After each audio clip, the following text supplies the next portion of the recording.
श्रीमद् भगवद गीता एक ऐसा पवित्र ग्रंथ है जिसे मुक्तिदायिनी पापनाशिनी कहा गया है। सभी दुखों से, सभी कष्टों से, सभी तकलीफ़ों से, सभी चिंताओं से, समस्त पीड़ाओं से मुक्ति देने वाली भगवद गीता भगवान श्री कृष्ण की अनुपम वाणी है, जो कि अपने 700 श्लोकों में मनुष्य के समस्त उलझनों का समाधान करती है।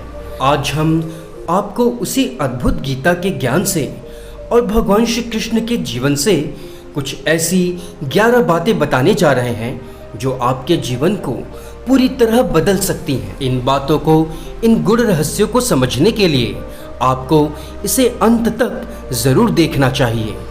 पहली बात है, जिंदगी में हमेशा उस व्यक्ति का चुनाव करें जो आपसे सिर्फ स्वार्थ से न जुड़ा हो। मित्रों, भगवान श्री कृष्ण ने भारत के निर्माण के लिए शक्तिशाली दुर्योधन का चुनाव न करके भावनाशील अर्जुन का चुनाव किया, क्योंकि भगवान श्री कृष्ण जानते थे कि अर्जुन उनसे किसी स्वार्थ से नहीं जुड़ा है। अर्जुन तो सिर्फ अपनी भक्ति से, अपने प्रेम से जुड़ा है। भले ही अर्जुन को राज्य वापस मिले या न मिले, या तो युद्ध में वो वीर गति को प्राप्त हो जाए, पर अर्जुन कभी भी धर्म का मार्ग न छोड़ेगा। तभी तो कृष्ण ने अर्जुन से कहा था, अर्जुन, जरूरी नहीं कि तुम युद्ध में विजयी बनो, तुम हार भी सकते हो। तब अर्जुन ने कृष्ण से कहा कि हार हो या जीत हो, प्रभु मेरे साथ आप हैं, यही मेरी सबसे बड़ी जीत है। फिर मैं हार जाऊं या जीत जाऊं, मुझे इसकी कोई परवाह नहीं है। मैं तो आपके भारत निर्माण के स्वप्न को बस पूरा करना चाहता हूं। और दूसरा प्रसंग है, अर्जुन ने भी भगवान श्री कृष्ण को चुना। जब भगवान श्री कृष्ण ने अर्जुन से कहा था, अर्जुन तुम चाहो तो मेरी अक्षुणी सेना को चुन लो, तो इस पर अर्जुन ने कहा था, नहीं प्रभु, मुझे तो बस आपका साथ ही चाहिए। यदि आपका साथ है तो मेरी जीत तो निश्चित हो ही जाएगी। मित्रों, जिंदगी में हमारे सामने कई बार ऐसे मौके आते हैं जब हमें लोगों का चुनाव करना होता है।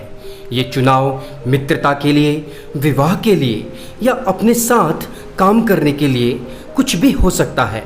ऐसे में हम कंफ्यूज हो जाते हैं। आपको हमेशा भगवान श्री कृष्ण की तरह उस व्यक्ति से जुड़ना चाहिए, उस व्यक्ति का चुनाव करना चाहिए जो भले ही कम योग्य हो, लेकिन आपसे किसी स्वार्थ से न जुड़ा हो, क्योंकि एक स्वार्थी व्यक्ति तो कभी भी धोखा दे सकता है। वह सिर्फ आपसे स्वार्थ चाहता है। स्वार्थ पूरा होने पर या स्वार्थ पूरा ना होने पर वह कभी भी आपको बीच मझधार में छोड़ सकता है। लेकिन जो आपसे समर्पण से जुड़ा है वह कभी भी आपका साथ ना छोड़ेगा। भगवान श्री कृष्ण के चरित्र से आपको ये बात ज़रूर सीखनी चाहिए। मित्रों, जो दूसरी बात हमें भगवान श्री कृष्ण के जीवन से सीखनी चाहिए वह है अपने अहंकार का त्याग करना। यूँ तो भगवान श्री कृष्ण स्वयं एक राजा थे, द्वारिकाधीश थे, लेकिन उनका जीवन अहंकार शून्य था। वे बड़े ही सरल थे। एक राजा होते हुए भी दुर्योधन के सुख सुविधा 56 भोग को त्याग कर उन्होंने विदुर के घर की सूखी रोटी साग खाना स्वीकार किया। अर्जुन के रथ को हाँकना उन्होंने स्वयं से स्वीकार किया। महाभारत के युद्ध के बाद अश्वमेध यज्ञ में उन्होंने पांडवों के जूठे पत्तल उठाना स्वीकार किया। मित्रों, भगवान श्री कृष्ण से हमें सीख लेनी चाहिए कि हम कितने भी बड़े बन जाएं, पर कभी भी अहंकारी ना बने। अहंकार शून्य होकर अपने जीवन का निर्वाह करें। भगवान कृष्ण से जो तीसरी बात सीखने को मिलती है वह है अपनी उन्नति के लिए स्वयं पर निर्भर रहें, खुद ही खुद का कल्याण करें, कोई और तुम्हारी सहायता नहीं करेगा। भगवान श्री कृष्ण ने गीता में अर्जुन को समझाते हुए कहा है, उत्तरेदात्मनात्मानम आत्मानम वासादयेत, अर्थात मन ही मन का मित्र है, मन ही मन का शत्रु होता है। इस मन को संभालो, अपना उद्धार स्वयं करो, अपनी सहायता के लिए किसी और की तरफ ना देखो। भगवान कृष्ण ने अपने जीवन में जो कुछ भी चाहा, जो कुछ भी प्राप्त किया, अपनी मेहनत से प्राप्त किया, वे कंस को मारने के लिए किसी के भरोसे नहीं बैठे रहे। पांडवों के खोए हुए राज्य को दिलाने के लिए उन्होंने स्वयं बीड़ा उठाया। वे भारत के अन्य राजाओं पर निर्भर नहीं रहे।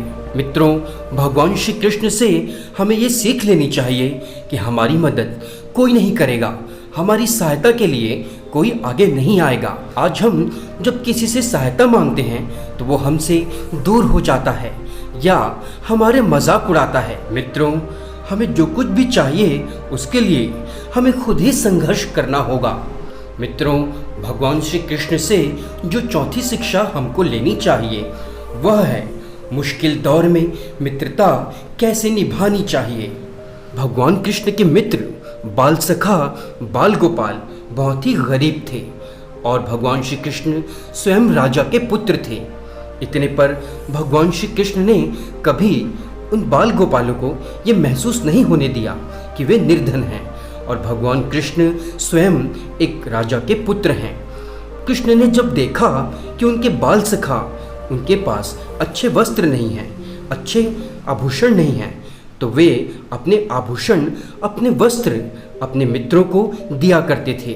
जब उन्होंने देखा कि उनके बाल गोपाल, उनके बाल सखा, उनके पास चप्पलें नहीं हैं, तो वे स्वयं भी चप्पल नहीं पहना करते थे। निर्धन सुदामा जब भगवान श्री कृष्ण से मिलने आए तो भगवान श्री कृष्ण ने सुदामा का भव्य स्वागत किया।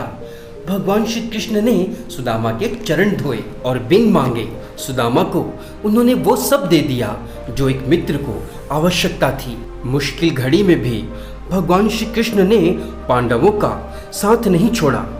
पांडवों का साथ देकर उन्होंने ये साबित कर दिया कि जो सच्चे दोस्त होते हैं वे कठिन से कठिन परिस्थितियों में भी आपका साथ देते हैं। मित्रों, भगवान श्री कृष्ण के जीवन से हमें जो अगली सीख लेनी चाहिए वह है बड़ी चीज़ों के लिए छोटे छोटे आकर्षणों का त्याग करना। कृष्ण कभी भी किसी व्यक्ति से, वस्तु से या स्थान से चिपके नहीं रहे। उन्होंने हमेशा अपने मोह का त्याग किया जो कि व्यक्ति के उन्नति के लिए बहुत ज़रूरी होती है। उन्हें मथुरा जाकर कंस का वध करना था, इसके पहले उन्हें गुरुकुल जाकर ज्ञान प्राप्त करना था। अतः उन्होंने वृंदावन वासियों से, बाल सखाओं से, गोपिकाओं से, यहाँ तक कि माँ यशोदा से भी उन्होंने अपने मोह का त्याग किया और अपने कर्तव्य कर्म के लिए आगे बढ़ते रहे। न सत्ता, न रिश्ते नाते, न धन,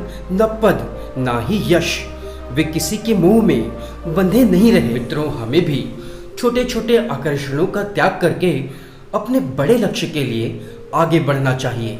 आप भी किसी व्यक्ति, किसी स्थान, किसी पद के मोह में बंधे ना रहें, अपने बड़े लक्ष्य को प्राप्त करें। मित्रों, भगवान श्री कृष्ण के जीवन से जो अगली सीख मिलती है वह है अपनी आलोचना और आलोचकों पर बिल्कुल ध्यान न दें।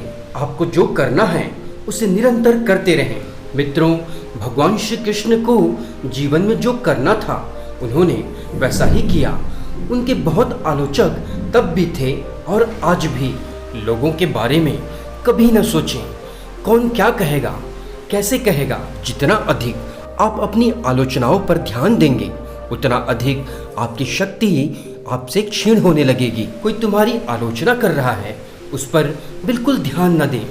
अपनी आलोचना से बिल्कुल न डरें, बल्कि अपनी कमियों को जानकर उसे दूर करने का प्रयास करते रहें। मित्रों, जो सातवीं बात हमें भगवान श्री कृष्ण के जीवन से सीखनी चाहिए वह है जीवन में चाहे कितने भी संघर्ष हों हमें प्रसन्न होकर जीना चाहिए। मित्रों, आप भगवान कृष्ण के जीवन को देखिए ना, कैसे जब उन्होंने जन्म लिया तो उनका जन्म भी एक कारागार में हुआ, एक जेल में हुआ, और जब वे थोड़े बड़े हुए तो अनेक राक्षस उन्हें मारने के लिए आने लगे। फिर जब थोड़े बड़े हुए तो उन्हें कंस के योद्धाओं से लड़ना पड़ा। जब वे एक बार वृंदावन से गए तो फिर दोबारा वृंदावन कभी नहीं लौटे। अपने माता पिता, घर बार, अपने दोस्तों को हमेशा के लिए उन्हें छोड़ना पड़ा। भारत के बुरे शासकों को नष्ट करने के लिए, अच्छा शासन लाने के लिए उन्होंने महाभारत जैसा युद्ध रचा। इस पर उनके अनेक शत्रु हो गए।